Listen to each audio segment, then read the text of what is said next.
தேவனுக்கே மகிமை உண்டாவதாக. இந்த புதிய நாளிலும் கர்த்தர் உங்களுக்கு அருளும் ஆறுதலின் மன்னா. உன் வார்த்தைகளும் தியானமும் எனக்கு பிரியமாய் இருக்கட்டும்.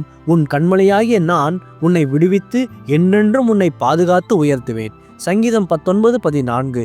என் கண்மலையும் என் மீட்பெருமாகிய கர்த்தாவே, என் வாயின் வார்த்தைகளும் என் இருதயத்தின் தியானமும் உமது சமூகத்தில் பிரீதியாய் இருப்பதாக. கிறிஸ்துவுக்கு பிரியமானவர்களே, என் வாழ்க்கையில் மட்டும் ஏன் இத்தனை போராட்டங்கள், தடைகள் என்று சோர்ந்து போய் இருக்கிறீர்களா? உங்கள் விடுதலையின் ரகசியம் உங்கள் வாயின் வார்த்தைகளிலும் இருதயத்தின் தியானத்திலும் தான் அடங்கியிருக்கிறது. உங்கள் இருதயம் கவலையால் நிறைந்திருந்தால் உங்கள் வாயிலிருந்து விரக்தியான வார்த்தைகளே வெளிவரும். நீதிமொழிகள் 4:23 சொல்வது போல, எல்லா காவலோடும் உங்கள் இருதயத்தை காத்து கொள்ளுங்கள், அதனிடத்து நின்று ஜீவ ஊற்று புறப்படும். தாவீது ராஜாவை போல இருதயத்தின் நினைவுகளை கர்த்தருக்கு பிரியமானதாக மாற்றுங்கள். நீங்கள் பேசும் ஒவ்வொரு வார்த்தையும் விசுவாசம் உள்ளதாக, கர்த்தரை துதிப்பதாக அமையட்டும். கர்த்தரே உங்கள் கண்மலையும் மீட்பருமாய் இருக்கிறார். உங்கள் சிந்தனைகள் முழுமையும் அவரையே நோக்கி திரும்பும் போது அவர் உங்களை பாவத்திலிருந்தும் வியாதியிலிருந்தும் கடனிலிருந்தும் முழுமையாக மீட்பார்.